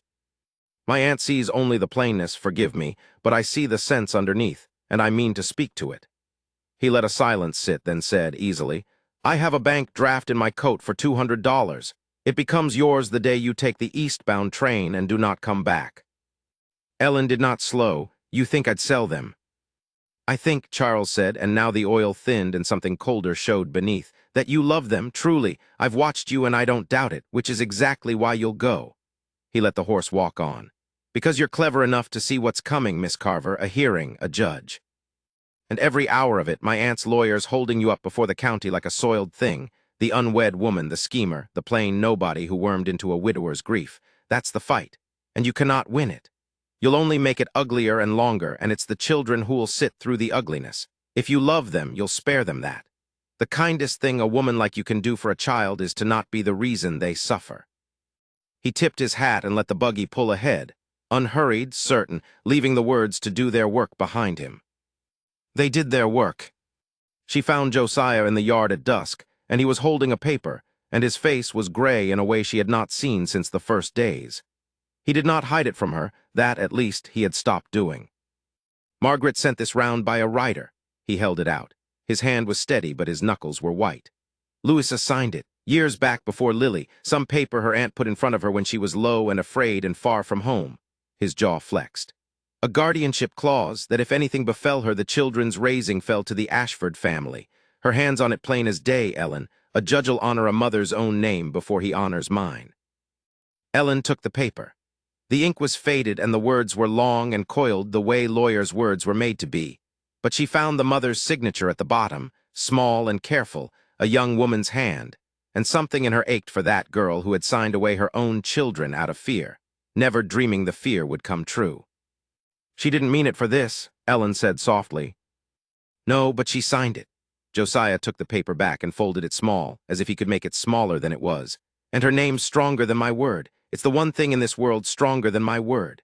He looked at the house, at the two lit windows where his children were, and for a moment the broad shoulders that carried everything looked as though they might not carry this. "I don't know how to fight a dead woman's signature. I don't know how to fight money and a paper and a whole town half-turned. I've been trying to think, and there's no place to put my hands on it." And there it was, laid out plain, the ground itself giving way beneath him. Not a fight he could win with his shoulders. Not a wall she could climb inch by inch with patience and mended dolls. Something colder and heavier that no amount of love in that house could shift. She thought of Charles's old voice. The unwed woman, the schemer, the plain nobody. She thought of the two women at the mercantile going still. She thought of Josiah in the parsonage, only to keep the children, and understood with a terrible, clean certainty that she was not the family's answer. She was its wound. Every argument the Ashfords had rested on her. Take her out of the house and half their case went with her. Make her his wife, and the town would only whisper louder that he'd married the schemer to hide the scheme. As long as she stood inside these walls, plain and unwed and unwanted, she was the very thing they would use to pry the children loose. She loved them too much to be the reason they were lost. That was the thought that walked her near midnight to the narrow room off the kitchen where her one worn trunk still sat under the window.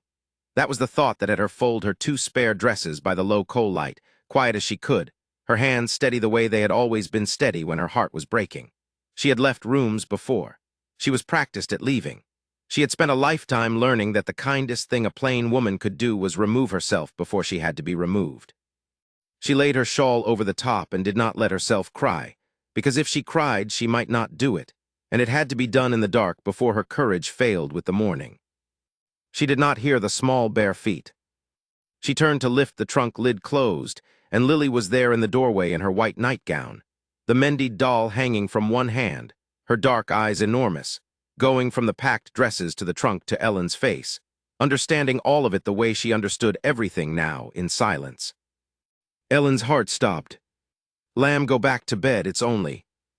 And Lily Hale, who had not spoken a full sentence in the long year since they had laid her mother in the ground on the hill, who had given up only that one broken, whispered word, "Stay," opened her mouth, and her whole small body trembled with the size of what she was about to do, and she said, clear and cracking and altogether real, "Don't leave me too."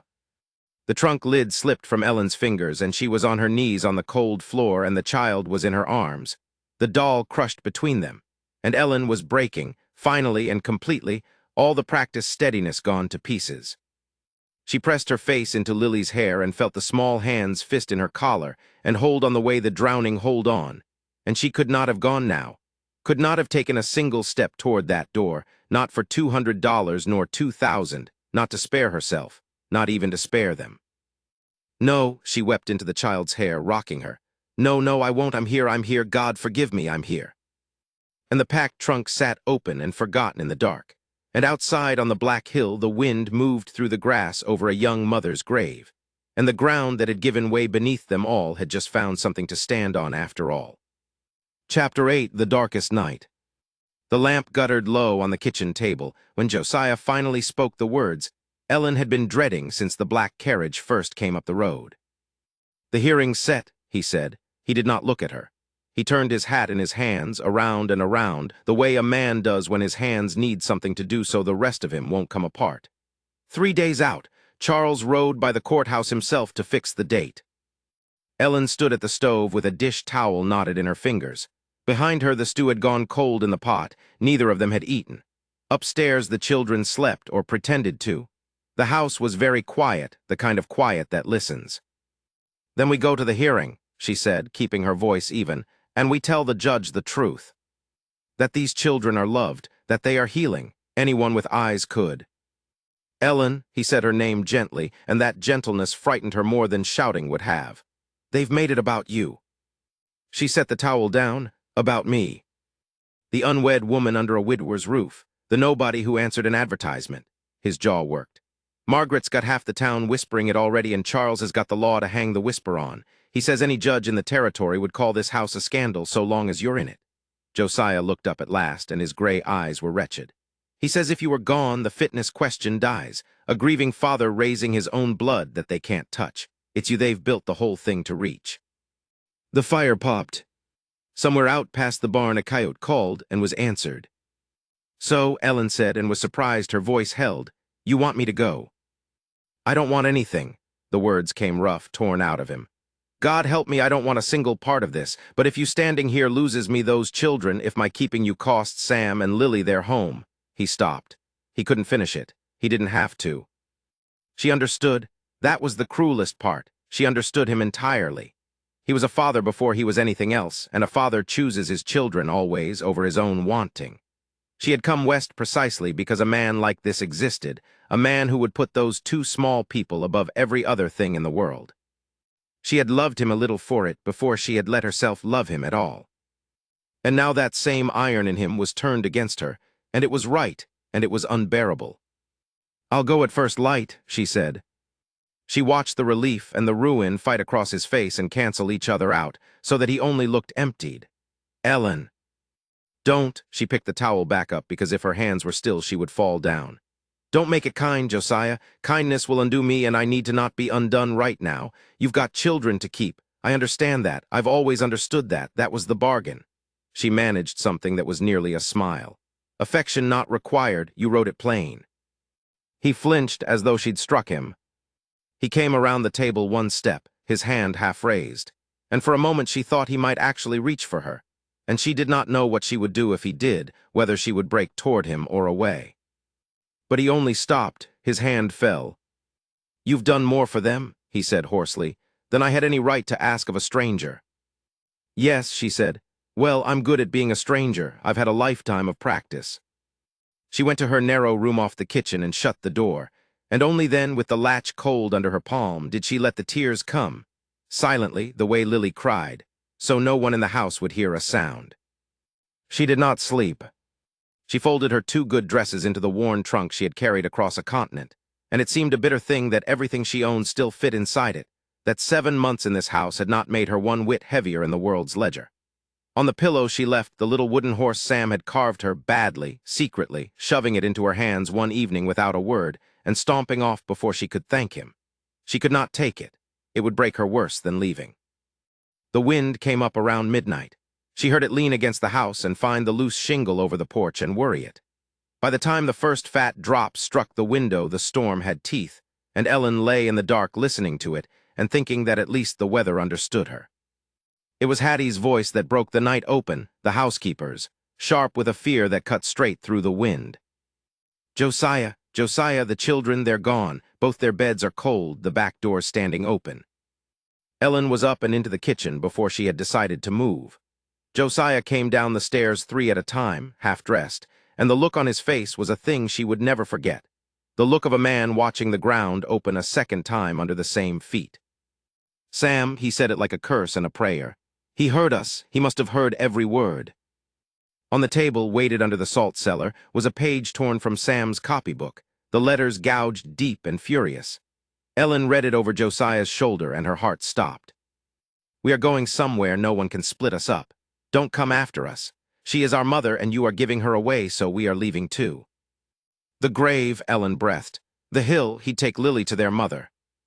Josiah was already reaching for his coat, for the lantern, for the rifle by the door. "You stay here if they double back." "I am not staying here." She was pulling her shawl tight, jamming her feet into her boots. "You can send me away at dawn, Josiah Hale, and I will go, but you will not keep me in this house while those 2 are out in that." She met his eyes and did not blink. "They are mine tonight. Tomorrow you can have them back. Tonight they are mine, and I am coming." He looked at her one long instant. Then he nodded once, and it was the first thing all night that had felt like the truth. The rain came sideways. It stripped the color from the world and turned the hillside path to a running smear of mud, and the lantern threw a small drowning circle of light that the dark closed over the moment they passed. They left the horses when the ground grew too treacherous and went on foot, Josiah bellowing the children's names into a wind that tore the sound to rags, Ellen scrambling beside him with her skirts sodden to lead. She had never in her life been frightened like this. Her own troubles she had always borne quietly, the rejections, the closed doors, the mirror that told her the truth every plain morning of her life. She had learned young that the world did not break for her sake, and so she had learned not to ask it to. But this was different. This fear had nothing to do with herself at all, and that, she understood as she climbed, was precisely what love was. To be emptied of your own small aches so entirely that there was room in you for nothing but another's danger. She would have lain down in the mud and let the storm have her gladly, if it would have bought those 2 children one dry hour. "They can't have gone far," she gasped, more to herself than to him. "Lily's legs are so short. Sam would carry her before he'd let her fall behind. He'd carry her till he dropped." "That's what I'm afraid of," Josiah said grimly and raised the lantern higher. "Sam," Josiah's voice cracked. "Lily." "Sam, answer me." Nothing, only the storm and the hill going up and up into blackness, and every ditch and gully a small grave waiting. Ellen's mind gave her pictures she could not stop. A child's foot turned on a wet stone, a little body face down in the water that raced along the path, and she shoved them away and climbed and called until her throat was raw. It was Ellen who found them. Some instinct older than sense turned her off the path toward the great split rock near the top, the one the children called the giant's chair, and there in its lee, jammed into the driest hollow a 9-year-old could find, was Sam with his back to the wind and his arms locked around his sister. Lily was tucked inside his coat, her wet dark head under his chin, the rag doll crushed between them. They were both shaking. Sam's lips were near blue. "There!" Ellen screamed, and then she was on her knees in the mud with her arms around the both of them, and Josiah crashed down beside her a heartbeat later and wrapped the three of them in his long coat and his longer arms. And for a moment they were only a single soaked and shuddering knot of people on a dark hill in the rain. Sam was crying and trying not to, the way he did everything, furiously. "I wouldn't let him take her," he sobbed into Ellen's shoulder. "I wouldn't. If you go and Lily goes and I go, then there's nobody left for them to split up, don't you see? I did the sums, I see," Ellen wept. "Oh, my brave boy, I see. You're our mother." He pulled back and gripped her face in his two cold hands, fierce as she had ever seen him, rain and tears streaming together down his cheeks. "You are. I don't care what that lady says or what a paper says. My real ma's on this hill and she'd want somebody, she'd want you, and I'm not going anyplace you're not." His voice shattered. "Don't let him make you leave, please. I'll be good, I'll be so good." And Lily lifted her small white face out of the wreck of her brother's coat and looked at Ellen through the rain and said, clear and whole, the second sentence Ellen had ever heard her speak. "Stay with us, please stay." Ellen could not answer. She gathered them both against her and rocked, and over their heads she looked up and found Josiah looking at her. There was no bargain in his face now. No terms, no widower's careful distance, none of the walls a grieving man builds and calls prudence. The storm had washed all of it clean away. What was left, naked and plain in the swinging lantern light, was the whole of him, the fear and the wanting and the thing he had refused for 7 months to name, and it was all pointed at her, and it left nothing to guess. He said only, "Let's get them home." But his voice broke on the last word, and his hand, when it closed over hers in the mud, did not let go. They came down the hill slow and careful, a child bundled against each of them, and Hattie met them at the door with dry blankets and a fire built high in tiers of her own. They stripped the children of their soaked things and wrapped them warm and fed them broth, and by the time the two of them slept, really slept, Sam's hand still fisted in Ellen's sleeve as though to anchor her to the earth. The sky beyond the window had gone the flat gray of coming dawn. Ellen and Josiah stood together over the low bed, neither speaking, the whole unspoken thing enormous in the small room between them. The knock came before either of them had found the words. Josiah went down and opened the door to a rider streaming water off his slicker, one of the Dobbs boys, sent out in the storm's tail with a message that would not wait. Ellen came to the top of the stairs in time to see her husband that wasn't take the folded paper and read it and go very still. "What?" she said. "Josiah, what is it?" He looked up at her, and the emptiness was back, but underneath it now was something new and hard and burning. "They've moved it up." He crushed the paper in his fist. "The hearing's tomorrow morning. Charles has got a witness swore ready to stand before the judge and call this house unfit." His eyes found hers across the gray light. "We're out of days, Ellen. It's tomorrow or it's never." Chapter 9, The Whispered Claim. The rain had worn itself out sometime before dawn, and the world outside Ellen's narrow window lay washed and gray and holding its breath. She had not slept. Her trunk sat packed at the foot of the bed, the lid closed, the leather straps buckled the way they had been buckled the morning she first climbed down onto the platform in this country and let a stranger look at her a moment too long before he looked away. She was dressed. She had been dressed for an hour, sitting on the edge of the mattress with her hands folded in her lap, listening to the house cool around her the way it had cooled the first night she came, when Lily wept behind a wall and Ellen had not yet earned the right to cross it. When the knock came, it was soft, barely a knuckle against wood, as if the man on the other side of it was afraid of waking someone. She knew his knock. She had learned every plain thing about him. "It's open," she said. Josiah came in stooped under the low frame, hat in his hands though he had no reason to be holding it, turning the brim in slow circles the way he did when words were somewhere in him that he could not yet get his hands around. He looked at the trunk. He looked at it a long time. "You don't have to say it," Ellen told him. Her voice came out steadier than she'd expected, and she was grateful for that small mercy. "I know the way of it. I'll be gone before the children wake. It's cleaner if they don't see the wagon." "Ellen, they'll be all right." She stood, smoothing her skirt with palms that would not stay quite still. "You'll tell them Ellen," he said her name the second time, the way a man sets something down that he has carried too far and too long, and it stopped her where she stood. He crossed the little room. He set the hat on the trunk. And then Josiah Hale, who had spoken to her in terms and bargains from the first hour, who had warned her never to promise the children more than she could keep, took both of her cold hands into his rough ones and held them against his chest, as though they were the only warm thing left in the whole gray morning. "I've been a fool," he said low. "A coward and a fool, and I'll not be one another minute. Josiah." "No, you'll let me get it out. I've saved it too long as it is." His thumbs moved over her knuckles, and she could feel that his hands were shaking, this man who had pulled a calf from a flooded ditch and never trembled. "I told the pastor it'd only be to keep the children. I let you hear it. I saw your face when you heard it, and I let you go on thinking it because it was easier than the truth, and I have never in my life run from anything the way I ran from the truth of you." The room had gone very quiet. Outside, a single bird had begun, uncertain in the dripping eaves. "You came here plain," he said, and she flinched, but he tightened his hands so she could not pull away. "You told me so yourself in that first letter. Plain and quiet and passed over, you said, and you promised me nothing but a full heart and steady hands. And I read that letter by the lamp with 2 children who wouldn't look at me, and I thought, that'll do to keep the house. I didn't know." His voice broke, and he mastered it. "I didn't know a woman could walk into a dead house and light every lamp in it. I didn't know I'd stand in a doorway and watch you mend a rag doll and feel my chest come open like a busted fence. Ellen, you are not plain to me. There is not one plain thing about you, and there never has been." She was crying now, silently, the way Lily used to. She did not lift a hand to stop it. "So here is what I have to say, and I'll whisper it because it's too big to say loud." He bent his head until his brow near touched hers, and his words came out barely more than breath, and every one of them landed with the weight of a stone dropped into still water. "I love you, not to keep the children, not to close a gap for the law. I love you, Ellen, the way a man loves the ground he means to be buried in. You are mine, you are theirs. And I would sooner burn this ranch to the sills than let one soul on this earth call you a nobody with no claim in this house. You have every claim. You are the claim." His hands closed. "Marry me, this morning, for no reason but that I cannot do another day without you being mine before God and the whole hard world." She could not speak.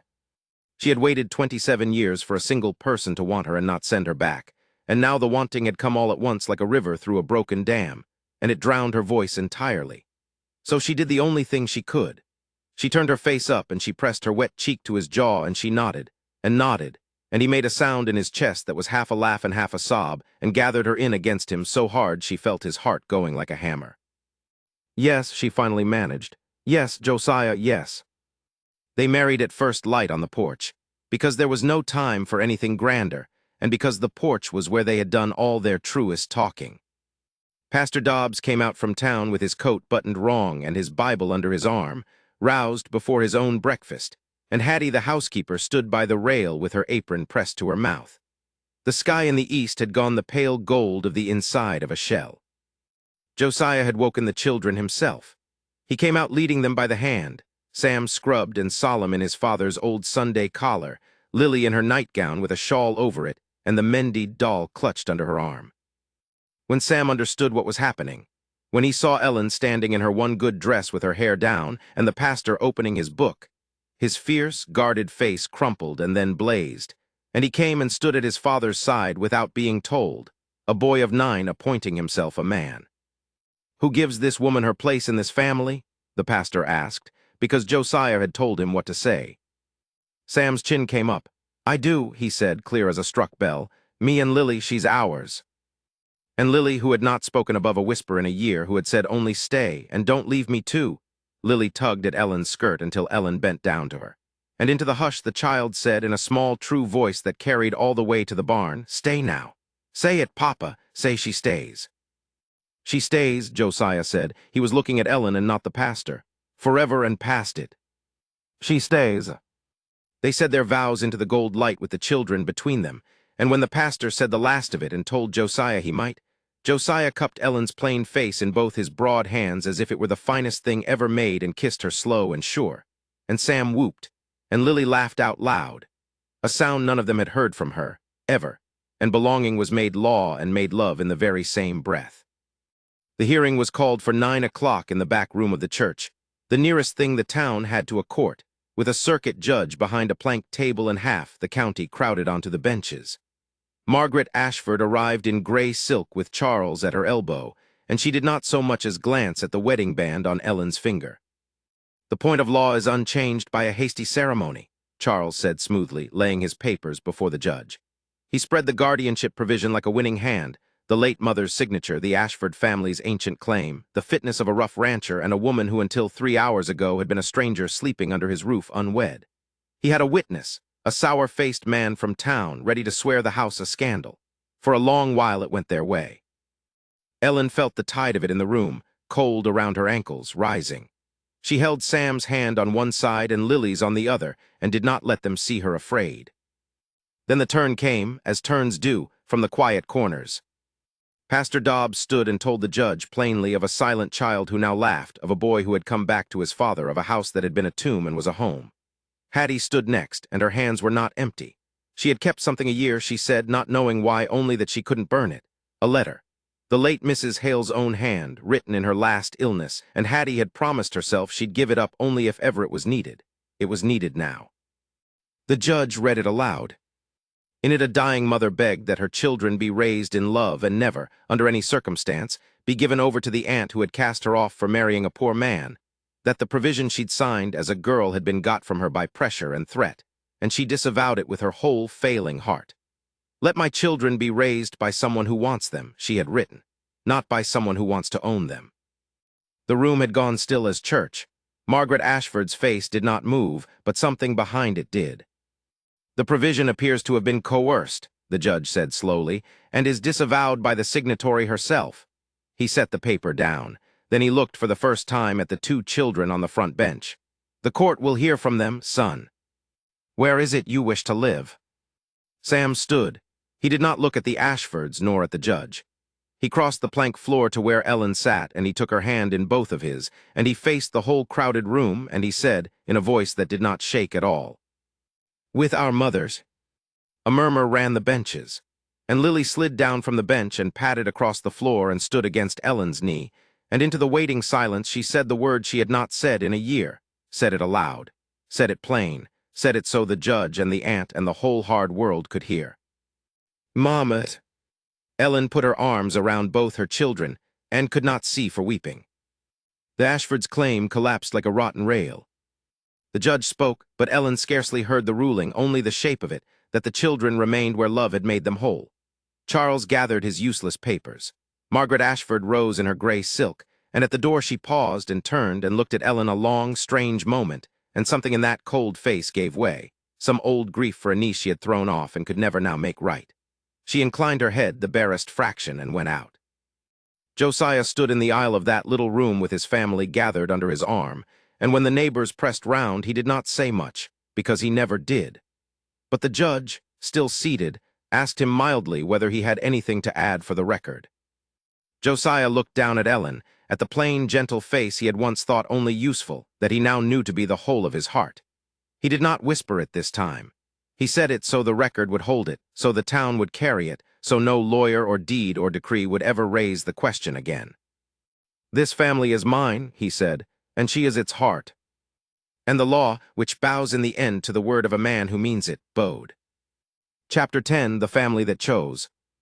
The Ashford carriage left the ranch road in the long gold light of late afternoon, and Ellen Hale stood on the porch and watched it go until the dust settled back into the grass, and there was nothing left of it at all. She had thought she would feel triumphant.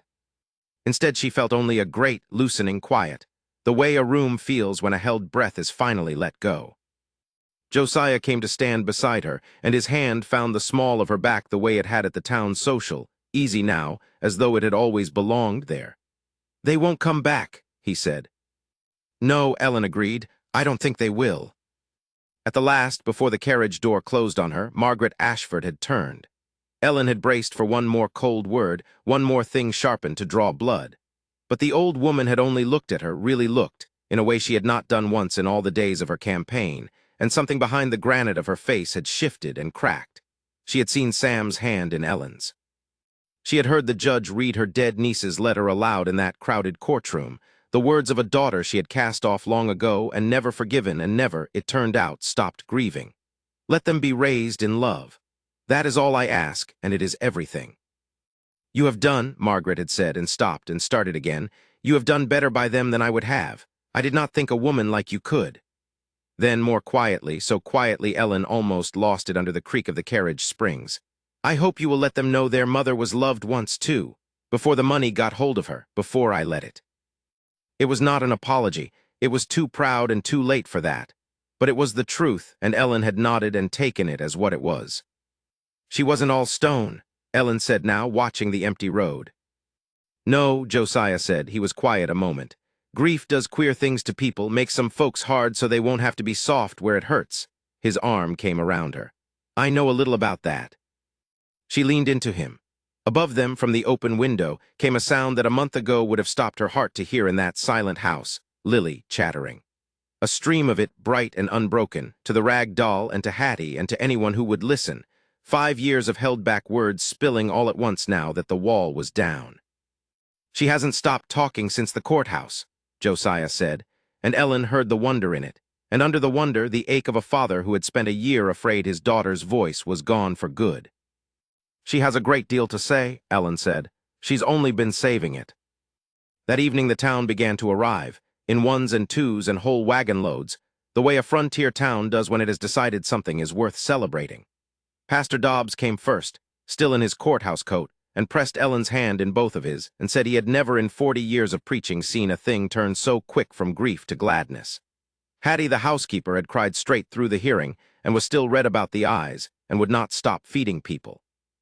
Ranch wives who had once eyed the plain governess with pity, then suspicion, then the Ashfords whispered slander, came now with pies and apologies half-spoken and wholly meant. Ellen took each one gently. She had been overlooked too long to hold a grudge against being seen late. Being seen at all was still a miracle she had not gotten used to. They love you now, Josiah said, watching the yard fill with lamplight and neighbors.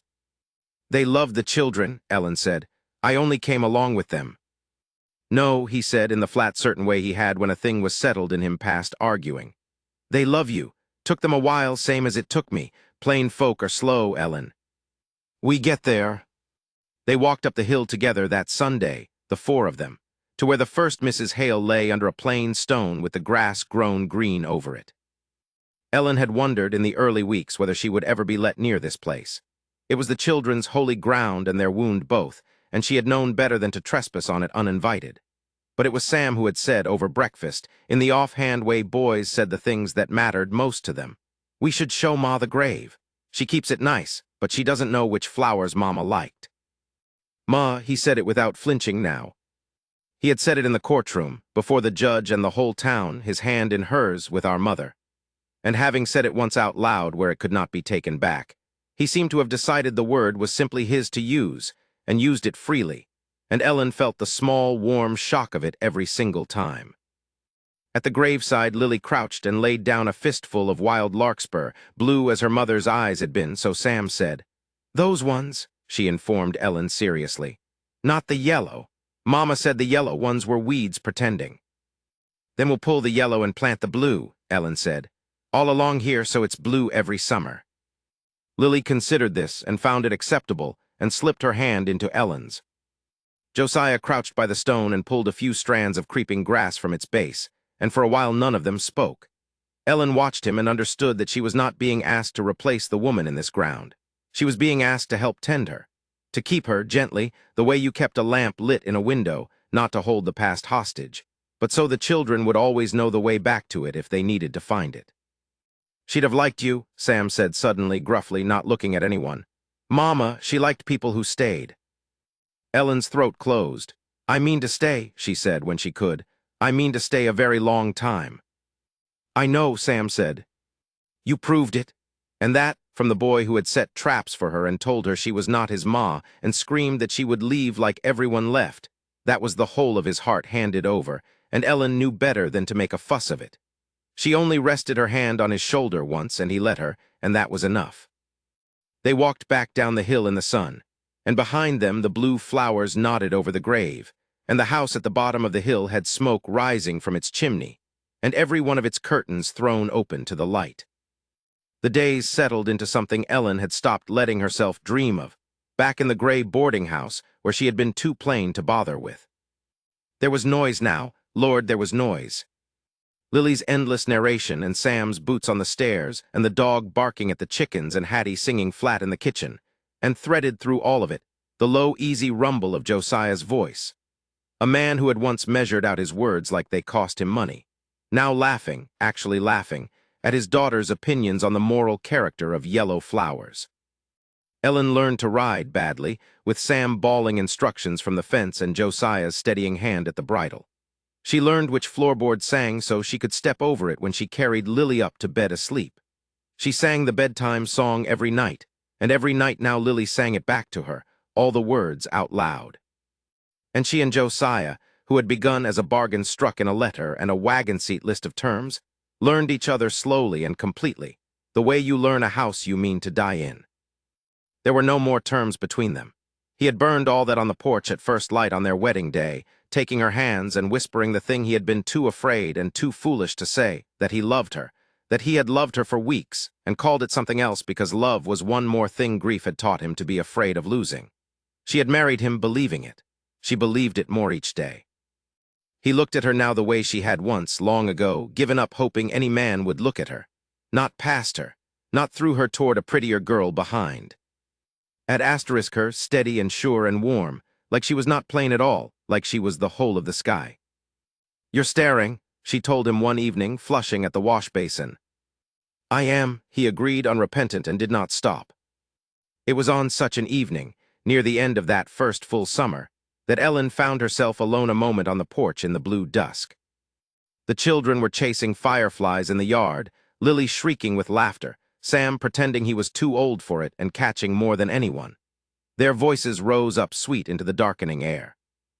There was a window beside the door, and in the gathering dark it had gone to a mirror, the way glass does when the night comes on and the lamp is lit behind it.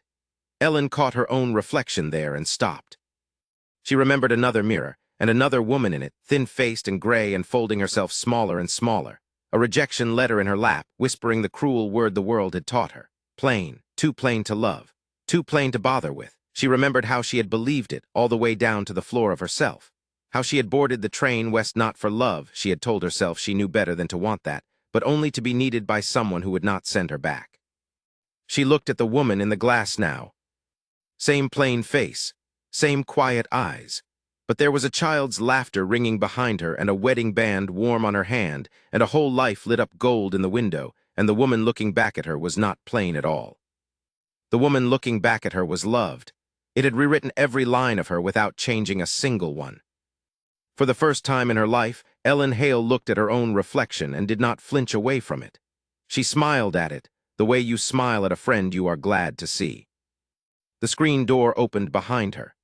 Josiah came out and stood at her shoulder, and he must have seen her looking, because his eyes found the woman in the glass too, and then found the real one beside him and stayed there. "What are you smiling at?" he asked. "A woman I used to feel sorry for," Ellen said. "She turned out all right." He didn't ask her to explain it. He only slid his arm around her and drew her back against his chest, and together they watched the children in the yard, Sam swinging Lily up onto his shoulders so she could reach the high fireflies, Lily crowing, both of them lit and laughing in the last of the light.